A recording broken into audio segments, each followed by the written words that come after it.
صباح الفل. الحتة دي اتفرجوا عليها، دي الحتة دي اسمها الكاسر، دي راس يعني آخر حتة في الكورنيش. هنا كل ده الكورنيش اللي هناك الناحية التانية، كل ده الكورنيش. وهناك في شوية أبراج كتيرة معروفة بها أبو ظبي، والكورنيش بيجي لافف ويجي عند الحتة دي. نقعد برضو على الدكة اللطيفة ونكمل كلام. أهلا بيكو في أزميز توكس. المرة دي أنا جاي شوية أفتح لك الدنيا في أسرار للنجاح سواء في الإمارات أو برا الإمارات، بس أنا تعلمتها من الإمارات لأن الإمارات بتتطور بسرعة، في حاجات كتير قوي في النص بنتعلمها هنا. عشان نتعلمها في مصر لازم تبقى في بوزيشن معين أو تبقى في حتة معينة. طب إيه الحاجات دي يا أزميز؟ أول حاجة اللي أنتوا شفتوها في عنوان الفيديو اللي هي نو اكسكيوز. أنا ما انساش أبدا موقف حصل لي في وقت في شغل من الأشغال اشتغلتها، وكان مديري بيقول لي الكلمة دي نو اكسكيوز. أنا كنت أصلا يعني مش لاقي حاجة تعمل لي إقامة، وكنت مضطر أشتغل أي شغل، واشتغلت في مكان المفروض ان انا كنت ماركتينج اسيستنت. ده مش تخصصي خالص، انا راجل بتاع مزيكا، بس بما ان انا خريج تجاره وعندي شويه خبره في الماركتينج فحطوني في الماركتينج واشتغلت ماركتينج اسيستنت. لما اشتغلت ماركتينج اسيستنت مديري كان بيشغلني في حاجات في الاول ليها علاقه بالماركتينج، بس بعدين بقى في حاجات نواقص في الشغل، فابتديت انا اللي املى النواقص دي. حاجات ليها علاقه بالاي تي، حاجات ليها علاقه بالريسبشن، حاجات ليها علاقه بالفيديو اديتنج، حاجات ليها علاقه بالكاستمر سيرفيس، بالاتش ار. بقيت انا اللي برتب الحاجات اللي ليها علاقه بالناس اللي هتشتغل. فلقيت نفسي بعمل حاجات تانية خالص ملهاش علاقه باللي انا اصلا بعرف اعمله. فكنت كل ما اجي احتاس اقول له يا ريس انا مش فاهم، انا مش عارف، انا ما اعرفش ده يتعمل ازاي. يقول لي نو اكسكيوز، جوجل ات، خش يا باشا على جوجل ودور. طب يا عم انا هعمل فيديو اديتنج ازاي؟ ما اعرفش، دور. طب يا عم انا ما اعرفش حاجه في الاي تي، دور. نو اكسكيوز. فكان دايما يحب يقول لي الكلمه دي. انا في الاول كنت بتضايق بصراحه، لكن بعدين اكتشفت ان اللي الراجل ده قاله لي والراجل ده حاطني عليه اسس حاجات كتير قوي في حياتي ما كانتش متاسسه قبل كده.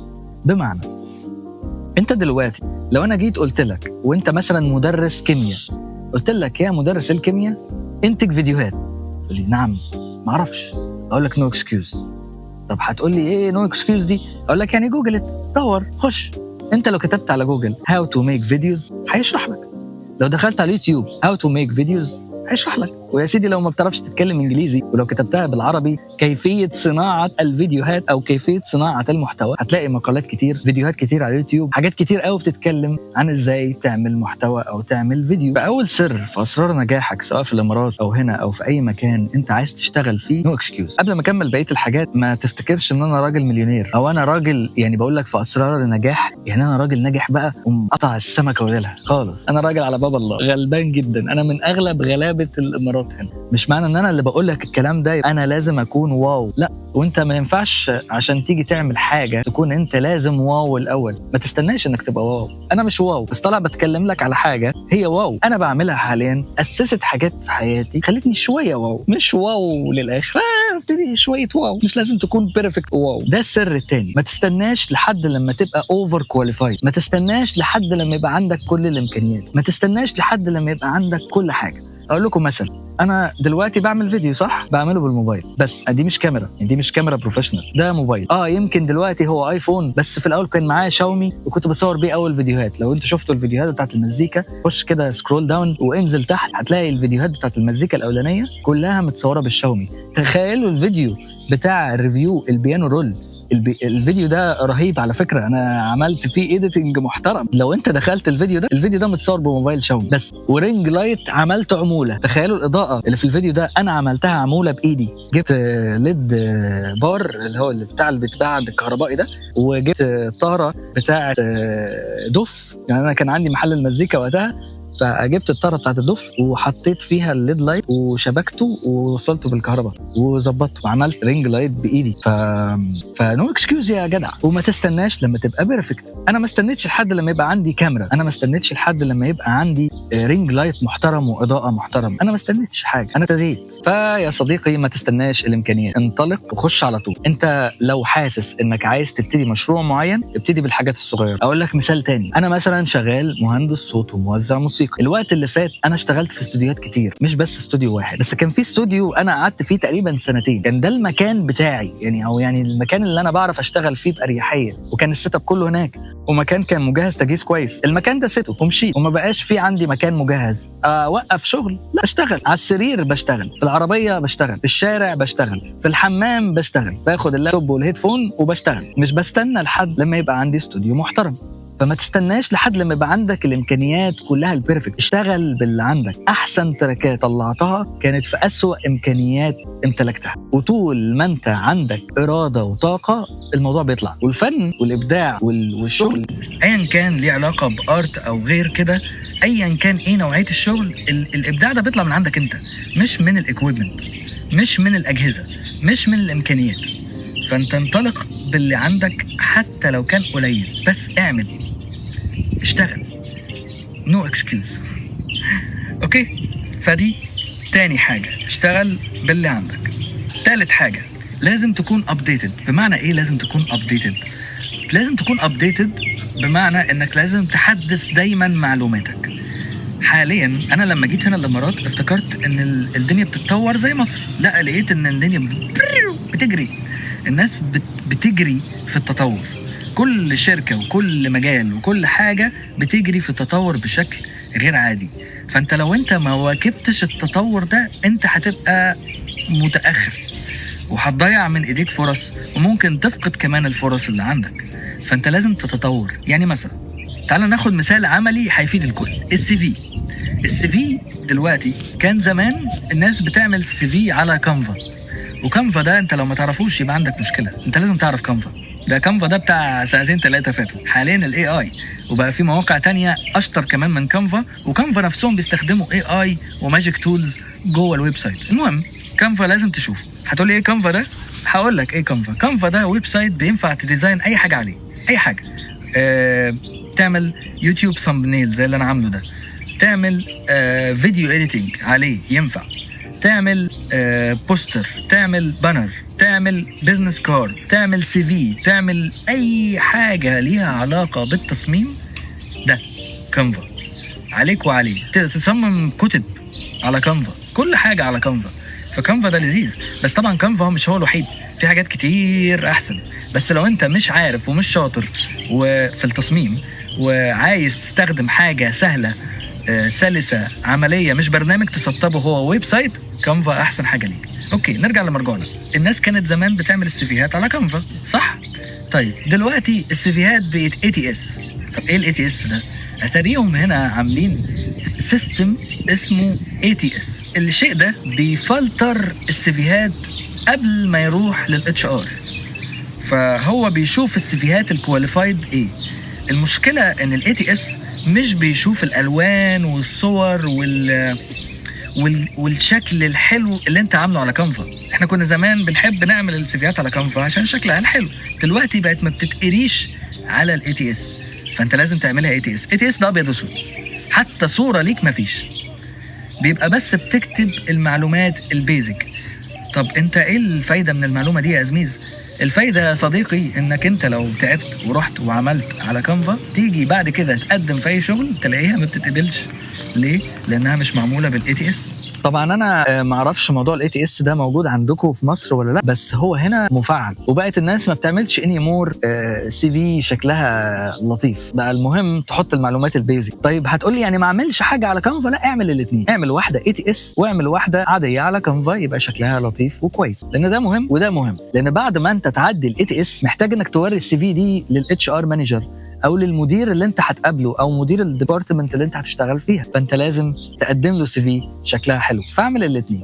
النقطه اللي بعدها ان لازم تبقى شاطر في الانجليش. يا جماعه يا جماعه يا جماعه، لازم تبقى شاطر في الانجليش. مثلا في ناس كتير هنا تيجي الامارات ما بتعرفش تتكلم انجليش، ما بتعرفش تشتغل. ليه؟ لان هنا انت في 200 جنسيه في الامارات كلها على بعض، فانت ال 200 جنسيه دي انت محتاج انك تعرف تتعامل معاهم. يعني انت يوميا بتتعامل مع فلبيني او مع باكستاني او مع هندي يوميا، فانت محتاج انك تعرف تتكلم انجليش. الناس دي في منهم قليل اللي بيفهم عربي، وحتى العربي اللي بيكلموه بيبقى عربي غير العربي بتاعنا خالص. عربي اللي هو هذا ريال ما في زين، هذا شكل كل زين، هذا شلنا فراغ هات ودي، انا اجيب، انا ودي، انا اشيل شكره، انا اشيل سمان، انا اشيل حاجات غريبه يا جدع. فانت محتاج تبقى عارف الانجليش عشان تعرف تتعامل مع الناس دي. انا مثلا امبارح قابلت 2 امريكان، وطول الوقت ممكن تتعامل مع ناس من اوروبا، ناس من ايرلندا، ناس من بريطانيا، ناس من كذا حته. فانت محتاج تبقى بتتكلم على الاقل انجليش كويس. يزيد بقى بنفيت وتزيد مميزات لو بتعرف تتكلم بقى لغات تانية. ليه؟ لان هنا الشركات اللي اساسها بريطاني مثلا او اساسها صيني بتبقى فاتحه هنا شركات من كل جنسية ومن كل دولة. فأنت محتاج تبقى تعرف تتكلم اللغة بتاعة الدولة اللي مؤسسة الشركة عشان تعرف تتعامل. النقطة دي اللي جاية مهمة جدا. في مشكلة كنت واجهتها في وقت أنا كنت بحاول أوظف فيه ناس عندي في السنتر بتاع مصر بتاع المزيكا. إيه المشكلة دي؟ المشكلة دي كانت اللي بيجي لي يعمل انترفيو كان دايما شارط شروط. يعني انت جاي تشتغل عند حد، بلاش نسميها عند حد، جاي تشتغل مع حد في شركه، فانت جاي بشروط. ما ينفعش تخش الشغل بشروطك، ما ينفعش تتشرط من اولها، ما ينفعش تبقى طالب راتب معين خزعبلي حتى لو كانت امكانياتك كويسه، حتى لو كانت خبرتك كويسه. انت محتاج انك تثبت لهم وانت في البرزنتيشن او انت في الانترفيو انك انت عندك وانك انت شاطر وانك انت واو، بس برضو ما تحطش شروط تعجيزيه تخلي اللي قدامك يبقى مش عارف يقبلك ليه. فاهم؟ يعني مثلا انا زي ما قلت لكم في الفيديو اللي فات، الرواتب هنا الرينج بتاعها 3000. فلو انت رحت اتشرطت وقلت يا جماعه انا عايز راتب 5000 وهي شغلانتك بدايتها 3000، انت مش هتشتغل. فانت محتاج انك ما تحطش شروط تعجيزيه، ما تقعدش تطمح اوفر، لا حط مبادئ في ذهنك على حاجات منطقيه تقدر بيها انك تلاقي الشغل في الحته دي. فانت محتاج انك تبقى عارف الافريج بتاع الشغل ده ايه، محتاج تبقى عارف المنطق في القصه دي ايه عشان ما تلبسش في حاجه تعطلك او تخليك مش عارف تتحرك. فمهم قوي انك ما تحطش شروط تعجيزيه. حاجه بقى مهمه كمان، انا انصحك انك تتابع ايه حقوقك كموظف او ايه حقوقك كحد بيشتغل في المكان الفلاني، سواء في مصر او في الامارات او في اي دوله. يعني انت محتاج تشوف ايه حقوقك، ايه الدوله دي، ايه قانون العمل والعمال، ايه قانون العاملين، ايه قانون العماله، انت حقك ايه، عليك ايه، ليك ايه، ملتزم بايه، الشركه المفروض تلتزم معاك بايه، في حاله انك مشيت المفروض تعمل ايه، في حاله انك عايز تاخد اجازه المفروض تعمل ايه، في حاله ان حصل عندك مشكله المفروض تعمل ايه، في حاله انك عايز تغير الشغل المفروض تعمل ايه، في حالة انك عايز تشتغل شغل تاني جانبي مع شغلك الاساسي المفروض تعمل ايه. كل التفاصيل دي انت المفروض تعرفها. وكل دولة تبقى حاطة الدستور او القانون او اخر التطورات في القوانين اللي خاصة بالعاملين، حطها على ويب سايت او على حاجة او على PDF او على الانترنت. اجين نو اكسكيوز، جوجل، خش شوف على جوجل. اخر حاجه تقريبا احب اقولها لك هي انك حاول تتعلم مهارات جديده. يا جماعه الاي اي مهم، البرمجه مهمه، الميديا مهمه، المحتوى مهم، المزيكا مهمه، التصوير مهم، الايديتنج مهم، الديزايننج مهم. انت لازم تكون بتتطور وبتاخد فكره عن مجالات كتير حتى لو مش في مجال تخصص. فحاول انك تتعلم مهارات كتير جديده لان ده مهم جدا ليك شخصيا ومهم ليك جدا مهنيا. ممكن انت بتشتغل النهارده شغلانه معينه بعدين تفتح شركه فتبقى محتاج ناس معاك. الناس اللي معاك دي انت مش هتفهم في شغلهم الا لما تكون واخد فكره عن نوعيه شغلهم عشان تقدر تقيم شغلهم صح وتقدر تنتج بشكل صح. تعالوا بقى ايه نغير مكاننا. وانا وبتحرك كده افرجكم على المكان. تعالوا نغير مكاننا. هنا ده مسرح على فكره، مسرح الكاسر او المسرح الوطني، مش عارف اسمه ايه بس حلو يعني. وهنا في عمود طويل محطوط عليه علم الامارات فوق. ده كل اماره بيبقى فيها منطقه كده على البحر محطوط فيها الساري بتاع العلم. وهنا المارينا مول هناك. طبعا مش عارف اصور كويس لان الحته دي مخبيه تفاصيل كتير، بس بص شويه الطيور اللي هناك دي انا هحاول اقرب لكم. انا مش عارف ده نورس ولا ايه بس جميل جدا. ده البتاع ده من الحاجات الجميله بتأجره، معرفش ده من ضمن اللي بتأجره. ده من ضمن اللي بتأجره. بتحطوا QR كود وبرنامج وتاخده وتجري، وده حامل للموبايل عشان تعرف تتعامل، وكاب هولدر اهو بتاع، ولطيف يعني الناس بتحبه خالص. هنا حلو المكان ده، الصوت فيه كويس وكل حاجه فيه تمام. اوكي تعالوا نكمل كلامنا. انا كنت بقول لكم ان مهم جدا انك تعرف عن الذكاء الاصطناعي. الذكاء الاصطناعي مهم جدا انك تفهم، مهم ليك ومهم لشغلك كمان. بمعنى ايه؟ بمعنى هو الذكاء الاصطناعي بيبقى عباره عن يا اما برنامج او ويب سايت او موقع او اداه من ضمن الادوات اللي بتضيفها لبرامج اصلا بتستخدمها، فبتسهل عليك حاجات كنت انت عشان تعملها بتاخد وقت طويل قوي. دلوقتي انت بوصف صغير بتكة زر خلصت. فالموضوع بيه اسهل وسلس وعملي بشكل كبير جدا، وكمان بتطلع نتائج انت ما كنتش تعرف تعملها اساسا. وده مش بس مهم ليك، ده مهم كمان للشغل. في شركات دلوقتي بتطلب ناس متخصصين في الاي اي، ناس بتعرف تبرمج الاي اي، ناس بتعرف تشتغل في مجالها بالاي اي. فمثلا في مجالي ميوزك بروديوسر يوزنج اي اي، اوديو انجينير يوزنج اي اي، وبعدين هتلاقيهم بيطلبوا محاسبين يوزنج اي اي، وهتلاقيهم بيطلبوا ناس مهندسين يوزنج اي اي. مين عارف؟ لان الوقت ده الموضوع كله بقى بيستخدموا فيه الاي اي. وما تفتكرش ان ده هيحصل بعد سنين، لا من دلوقتي سعادتك. بمناسبة ان والدي محامي وانا من هنا برسل له تحياتي، القضاء مثلا في حاجتين شفتهم خضوني. حاليا في حاجة اسمها القاضي الذكي. ايه القاضي الذكي ده؟ القاضي الذكي ده عبارة عن موقع او أداة بتستخدم الذكاء الاصطناعي في إصدار الحكم على القضايا. فبيمسك المعطيات بتاعت القضية، وهو بالمعلومات المخزنة عنده الاي اي بيقدر يدي الحكم في الموضوع. فما بقاش في قاضي بيحكم، بقى في حاجة اسمها القاضي الذكي.